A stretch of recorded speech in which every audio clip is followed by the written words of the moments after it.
ओए सचिन, अच्छा फिनिश करो, जल्दी से फिनिश करो तुम्हारा ब्रेकफास्ट। हो तुम्हारा भैया मतलब हार्दिक तुम्हें खेलने के लिए बुलाने आ गया है ना अभी? हाँ, क्या खेलोगे तुम लोग? क्रिकेट खेलोगे? हाँ, जल्दी जल्दी खाओ और क्रिकेट खेलने के लिए चला जाओ। ठीक।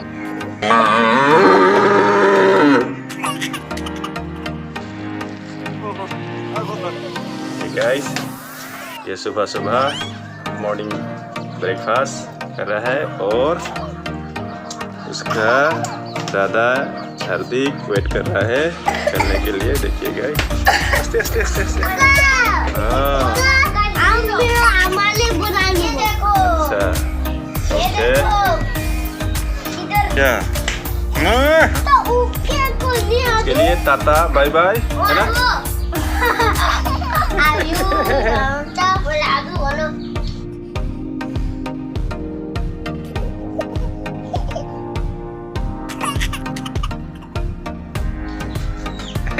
Tata bye bye.